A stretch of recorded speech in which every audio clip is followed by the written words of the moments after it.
Hello students, आज हम लोग जिस विषय पर चर्चा करेंगे वो है मार्क्सवाद, जिसे वैज्ञानिक समाजवाद भी कहते हैं। मार्क्स 19वीं शताब्दी का जर्मन दार्शनिक है, जिसने बहुत ही व्यवस्थित ढंग से समाजवादी सिद्धांतों का प्रतिपादन किया। ऐसा नहीं था कि मार्क्स से पहले समाजवाद के विषय में कोई चर्चा न हुई। चार्ल्स फोरियर, रॉबर्ट ओवेन, इन सब ने समाजवाद पर चर्चा की थी।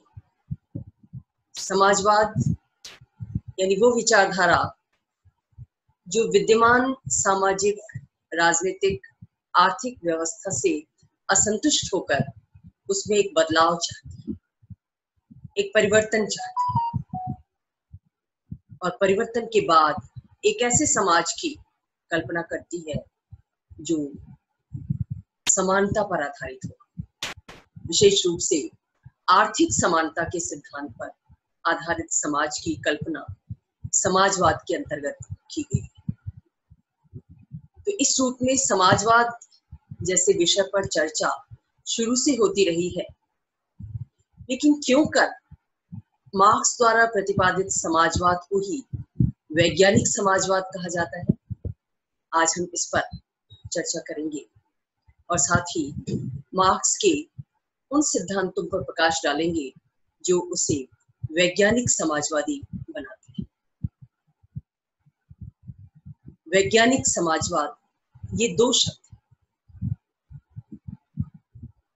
समाजवाद यानी समतापूर्ण समाज की कल्पना करने वाली विचारधारा, जिसका लक्ष्य समानता के आधार पर समाज की पुनर्रचना करना है। अब ये समाज की पुनर्रचना, पुनर्गठन कैसे हो,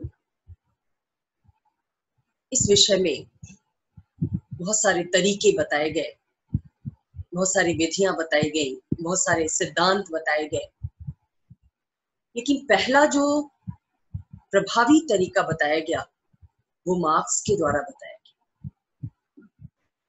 उससे पहले समाजवादियों ने ये कल्पना तो की थी कि समाज में समानता होनी चाहिए, लेकिन ये समानता कैसे स्थापित होगी और समाज में विषमता क्यों आती है, असमानता क्यों आती है, अमीर गरीब कैसे उत्पन्न होते हैं, ऊंच नीच की खाई कैसे बनती है, इस विषय पर व्यापक चर्चा मार्क्स से पहले किसी ने नहीं की थी। मार्क्स वो पहला विचारक है जिसने बहुत व्यवस्थित ढंग से न केवल ये बताया कि असमानता कैसे समाज में जन्म लेती है, बल्कि इस पर भी प्रकाश डाला कि इस विषमता को कैसे दूर किया जा सकता है। दूसरा पक्ष है वैज्ञानिक समाजवाद का जो दूसरा शब्द है वो है वैज्ञानिक, यानी वो विचारधारा वैज्ञानिक समाजवाद है जो विज्ञान की कसौटी पर खरा उतरती है।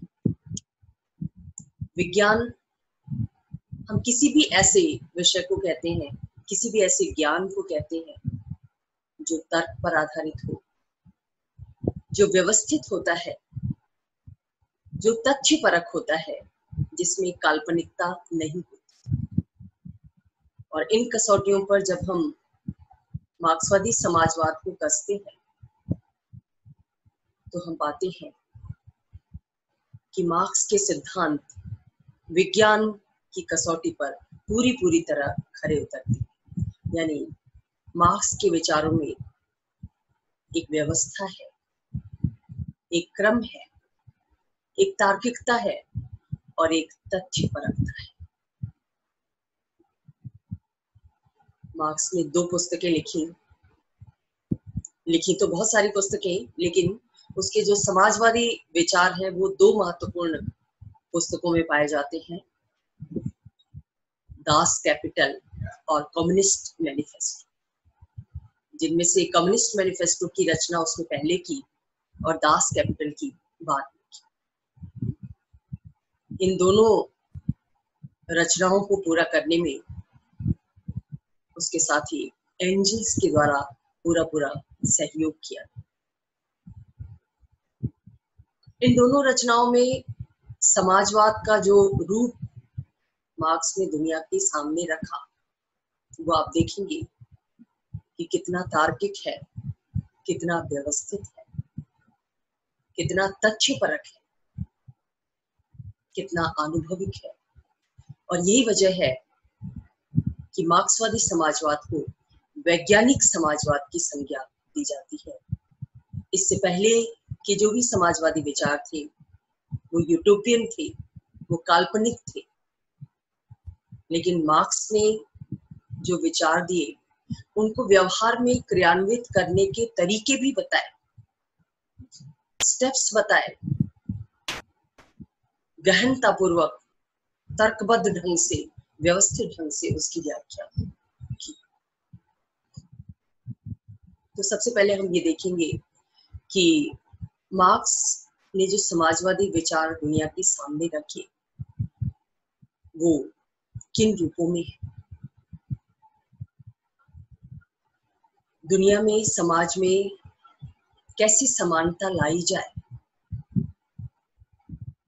ये मार्क्स के चिंतन का प्राथमिक लक्ष्य। और मार्क्स जिस समय दुनिया में आया, उसने विचार करना शुरू किया, उस समय दुनिया में पूंजीवादी अर्थव्यवस्था अपने चरम रूप में थी।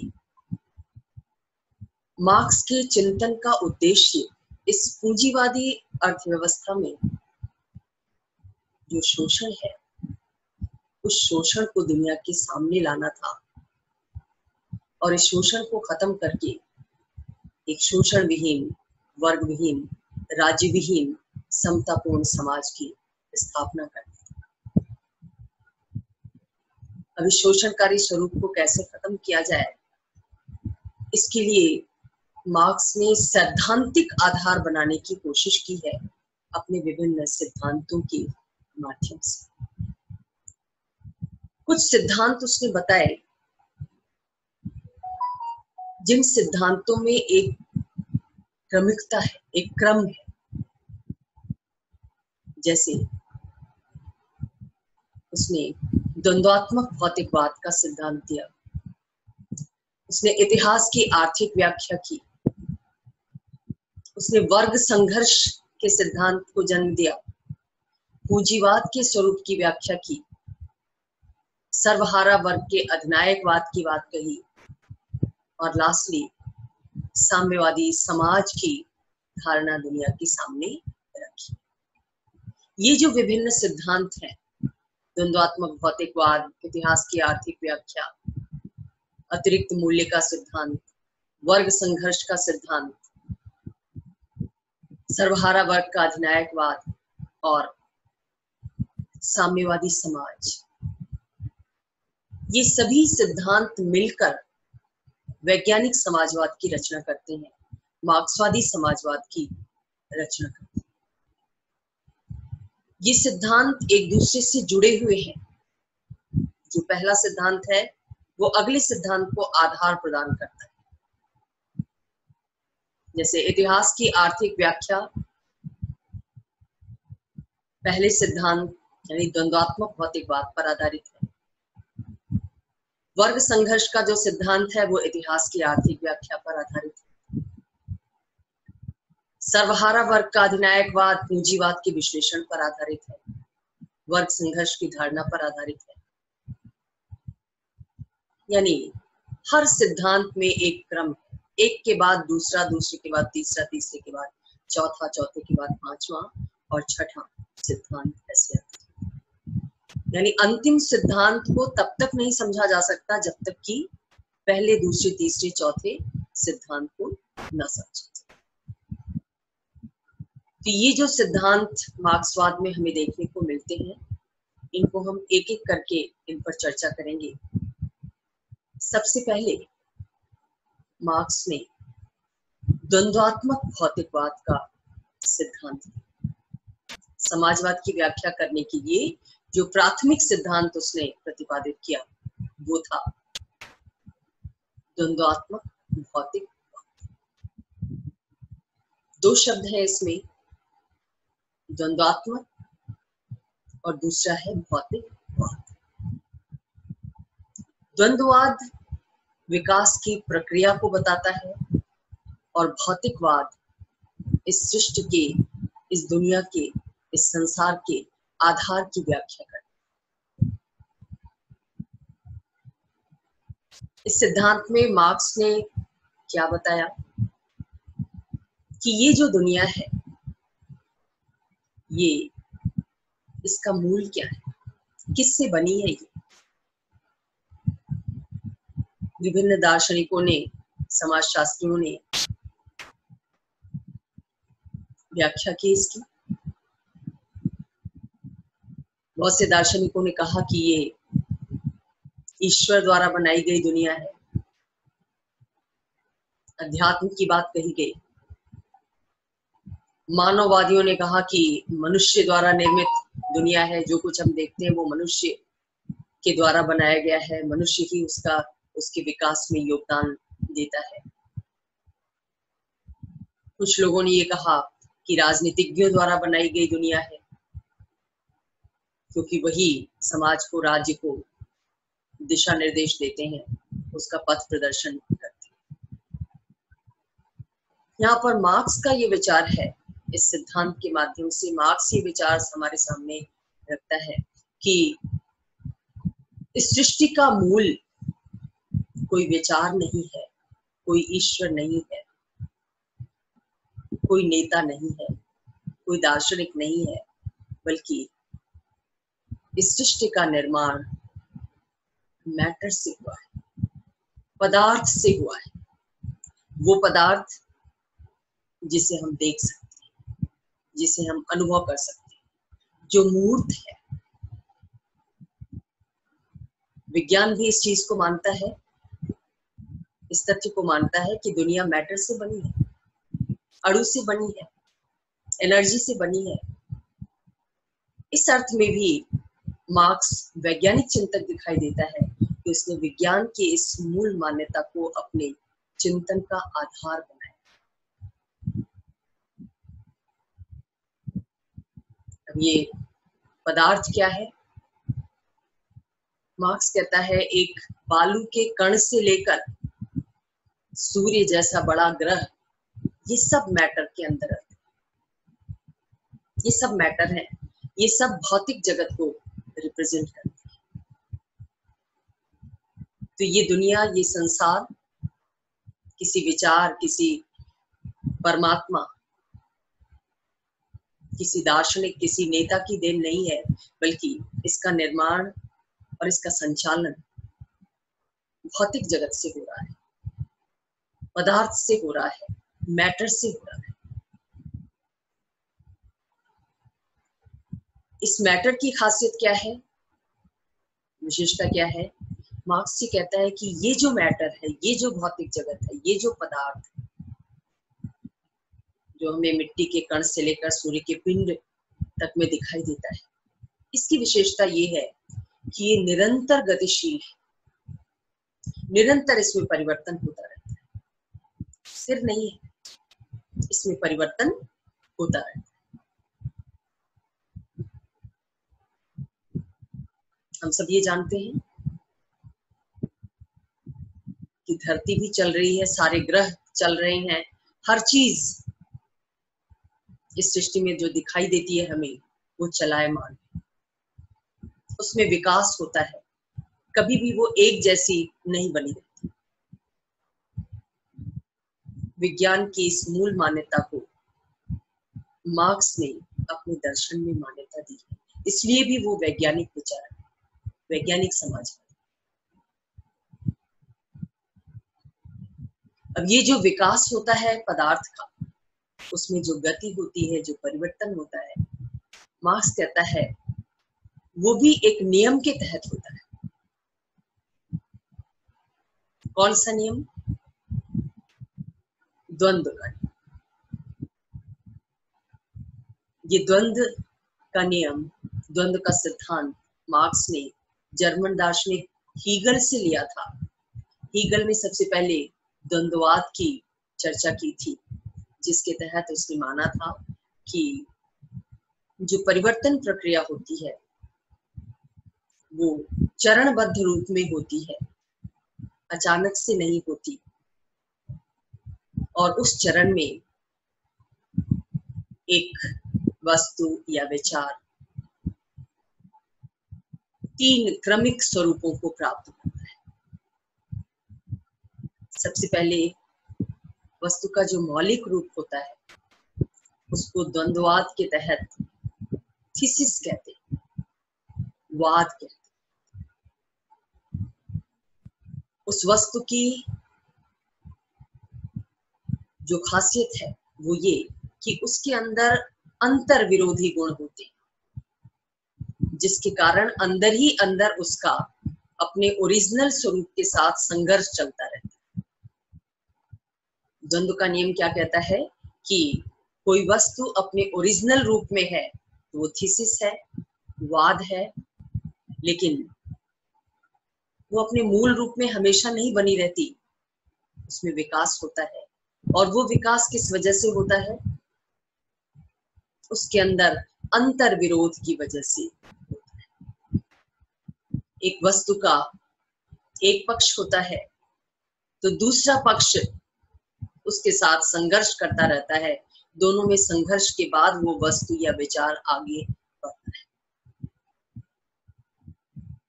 जैसे आप डिबेट करते हैं, डिबेट में क्या होता है, किसी भी विषय का एक पक्ष प्रस्तुत किया जाता है, फिर विपक्ष प्रस्तुत किया जाता है। पक्ष विपक्ष दोनों को देखकर उससे नया विचार निकलकर सामने आता है, यानी वो विचार विकास को प्राप्त करता है। तो दूसरी प्रक्रिया में, दूसरी स्थिति में जब वो वस्तु पहुंचती है अंतर संघर्ष के बाद, क्योंकि परिवर्तन होना है, वो स्थिर नहीं रह सकती, संघर्ष अंदर ही अंदर चलता रहता है। और उस संघर्ष के बाद जो दूसरा रूप उसके द्वारा प्राप्त किया जाता है उसको द्वंद्ववाद के अंतर्गत कहा जाता है कि वो प्रतिवाद है, एंटीथीसिस। इस एंटीथीसिस की खासियत क्या होती है कि इसमें उस वस्तु या विचार का मूल रूप भी, मूल विशेषता भी मौजूद रहती है, और जो परिवर्तित स्वरूप है वो भी मौजूद है। फिर वो विचार या वस्तु आगे बढ़ती है, परिवर्तन होना है उसमें, द्वंद्व के नियम के अनुसार वो स्थिर नहीं रह सकती। फिर संघर्ष के माध्यम से, अंतर संघर्ष के माध्यम से, अंतर द्वंद्व के माध्यम से, परस्पर विरोधी गुण के कारण वो फिर आगे बढ़ती है और तीसरे स्वरूप को प्राप्त करती है, जिसको सिंथेसिस कहते हैं, संवाद कहते हैं, यानी थीसिस, एंटीथीसिस और सिंथेसिस। इस सिंथेसिस में उस वस्तु या विचार का जो मौलिक रूप है वो भी मौजूद होता है, जो उसका पहले परिवर्तित रूप है वो भी मौजूद रहता है, और जो अंतिम परिवर्तन उसमें हुआ है वो भी मौजूद है। मार्क्स ने इस विकास की प्रक्रिया को गेहूं के एक दाने से समझाया है कि गेहूं का दाना अपने मूल रूप में जब है तो वो वाद है, लेकिन उस दाने को जब हम जमीन में बो देते हैं, पानी और हवा के साथ उसका संयोग होता है, अंतर विरोध उत्पन्न होता है, तो कुछ समय बाद वो गेहूं का दाना एक पौधे के रूप में सामने आता है। गेहूं का दाना वाद है अपने मूल रूप में, प्रारंभिक अवस्था में, लेकिन जब वो एक पौधे के रूप में विकसित होता है तो वो प्रतिवाद बन जाता है, जिसमें गेहूं का दाना भी मौजूद है और पौधा, जिस नए रूप में वो गेहूं का दाना विकसित हुआ है वो भी मौजूद है। अब ये गेहूं का पौधा बढ़ता है, विकसित होता है और आगे जाता है, तो उसमें बालियां आती, उन बालियों में फिर वो गेहूं का दाना आ जाता है। ये सिंथेसिस है, ये संवाद है। और इस सिंथेसिस में गेहूं का दाना भी है, पौधा भी है, और बालियों के रूप में वो गेहूं फिर से सामने आए। ये उसका डेवलपमेंट है। ऐसे ही सृष्टि की हर वस्तु विकसित होती है इसी नियम के अनुसार, द्वंद्व के नियम के अनुसार, अंतर विरोध के नियम के अनुसार डेवलप। अगर समाज के विकास के रूप में अगर हम इस सिद्धांत को लागू करें, राज्य के विकास के संदर्भ में इसे देखें, तो हम ये पाएंगे कि सामाजिक संगठन का जो मौलिक रूप परिवार है वो बात है। परिवार धीरे धीरे डेवलप हुआ समाज के रूप में, तो वो प्रतिवाद बना जिसमें परिवार की खासियत है, साथ ही कुछ अन्य विशेषताएं भी हैं समाज में। समाज हमारी उन जरूरतों को पूरा करता है जिन्हें पूरी तरह परिवार पूरा करने में सक्षम नहीं होता। फिर समाज आगे डेवलप होता है राज्य के रूप में, और राज्य में जिसको हम सिंथेसिस कह सकते हैं, उसके पूर्व रूपों के गुण दिखाई देते हैं। यानी परिवार भी उसमें मौजूद है, समाज भी उसमें मौजूद है। समाज जिन जरूरतों को पूरा नहीं कर पाता, परिवार जिन जरूरतों को पूरा नहीं कर पाता, राज्य से अपेक्षा की जाती है कि वो व्यक्ति की उन जरूरतों को पूरा करे। एक नागरिक के रूप में, एक व्यक्ति के रूप में अपना समग्र विकास करने के लिए जो परिस्थितियां व्यक्ति के लिए जरूरी होती हैं, वो सारी परिस्थितियां किसके द्वारा उपलब्ध कराई जाती हैं? राज्य के द्वारा उपलब्ध कराई जाती हैं। तो इस तरीके से संस्थाओं के विकास के रूप में भी इस द्वंद्व की प्रक्रिया को समझाने की कोशिश मार्क्स के द्वारा की गई।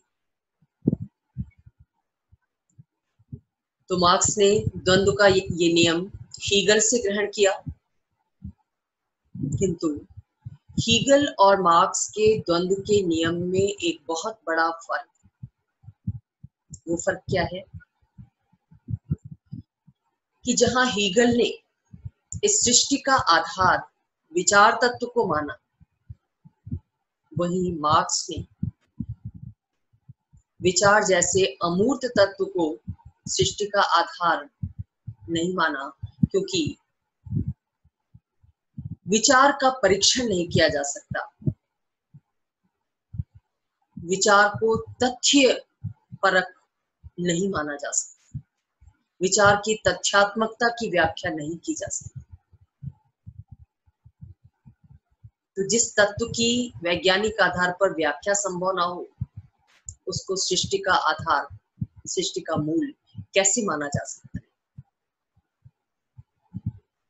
तो मार्क्स ने हीगल का इस आधार पर विरोध किया, या उसके विचार हीगल के विरुद्ध दिखाई देते हैं यहाँ पर, क्योंकि हीगल ने विचार तत्व को सृष्टि का आधार माना, जबकि मार्क्स ने उस भौतिक जगत को सृष्टि का मूल माना जो हमें दिखाई देता है, हम सबको समान रूप में दिखाई देता है। इस भौतिक जगत में जो कुछ है सभी उसे देख सकते हैं, अनुभव कर सकते हैं, उसका परीक्षण कर सकते हैं, पुनः परीक्षण कर सकते हैं। इसीलिए मार्क्स ने हीगल के सिद्धांत से अपने सिद्धांत की असंगति बताते हुए ये कहा कि हीगल का द्वंद्ववाद सिर के बल खड़ा था, मैंने उसे पैर के बल खड़ा कर दिया। क्या मतलब है इसका? हीगल ने विचार तत्व को सृष्टि का आधार बताया, और विचार की उत्पत्ति कहाँ होती है? सिर में, मस्तिष्क में। इसलिए मार्क्स ने कहा कि हीगल का सिद्धांत सिर के बल खड़ा था, मैंने उसे पैर के बल खड़ा कर दिया। पैर के नीचे क्या होती है? जमीन, मैटर, भौतिक जगत, जो हमारे टच में है, जिसे हम देख सकते हैं, जिसे छू सकते हैं, जिसे अनुभव कर सकते हैं। तो ये था मार्क्स का द्वंद्वात्मक भौतिकवाद, जो उसके आगे के सिद्धांतों के लिए आधार का कार्य करता है। अब समाजवाद की व्याख्या करते हुए मार्क्स ने जो दूसरा सिद्धांत दिया वो था इतिहास की आर्थिक व्याख्या।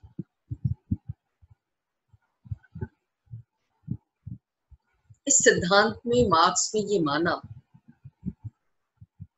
कि ये आर्थिक तत्व है, अर्थव्यवस्था है,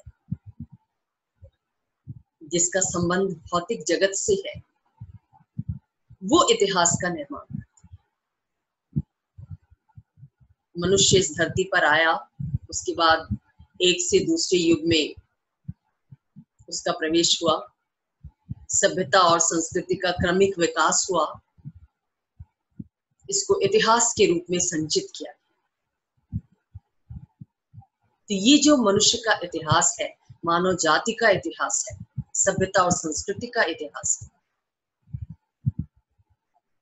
इस इतिहास के निर्माण में सबसे ज्यादा महत्वपूर्ण भूमिका मार्क्स की दृष्टि में किसकी रही है? अर्थव्यवस्था की, आर्थिक कारकों की रही। यानी मार्क्स का बेसिक एजम्पशन ये है, मूलभूत मान्यता ये है कि इतिहास के एक युग से दूसरे युग में मनुष्य ने प्रवेश किया। किस वजह से? एक तो द्वंद्व का नियम काम कर रहा है, कोई भी युग, कोई भी अवस्था स्थिर नहीं होती, उसमें बदलाव आता है, और उस बदलाव का मूल कारण क्या है? मनुष्य की आर्थिक गतिविधि। यानी जैसे जैसे मनुष्य की आर्थिक गतिविधियां परिवर्तित होती हैं, वैसे वैसे इतिहास में परिवर्तन आता है, वैसे वैसे समाज में परिवर्तन आता है, वैसे वैसे राज्य व्यवस्था में परिवर्तन आता है, वैसे वैसे संगठनात्मक स्वरूप में परिवर्तन आता है। मार्क्स ने इसको बेस और सुपर स्ट्रक्चर की थ्योरी भी कहा, आधार और संरचना का सिद्धांत।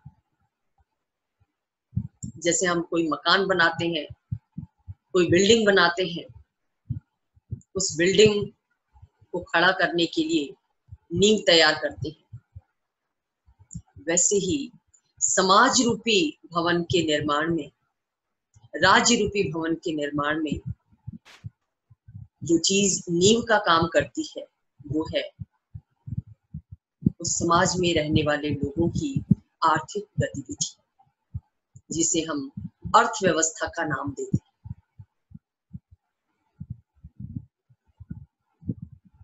तो इतिहास कैसे बना? इसके लिए आर्थिक कारक जिम्मेदार हैं। एकमात्र आर्थिक कारक ही वो कारक हैं जिनकी वजह से समाज बनता है, इतिहास बनता है, राज्य बनता है। इसके लिए मार्क्स ने इतिहास का जो युग विभाजन किया, उसमें बताया कि कैसे स्टेप बाय स्टेप, जैसे जैसे मनुष्य की आर्थिक गतिविधियों में परिवर्तन हुआ, वैसे वैसे इतिहास के रूप में परिवर्तन हुआ, इतिहास के युग में परिवर्तन हुआ। यहाँ भी मार्क्स का द्वंद्वात्मक भौतिकवाद उसके सिद्धांत को सपोर्ट करता है कि भौतिक जगत ही सृष्टि का मूल है। आर्थिक गतिविधियां भी हमारी भौतिक जगत से संबंधित है। मनुष्य आर्थिक क्रियाएं क्यों करता है? क्योंकि उसे अपने शरीर की जरूरतें पूरी करनी है। शरीर की जरूरतें पूरी करने के लिए वो जीविकोपार्जन करता है। उसे भोजन की जरूरत है जीवित रहने के लिए, पानी की जरूरत है, तन ढकने के लिए वस्त्र की जरूरत है, आवास की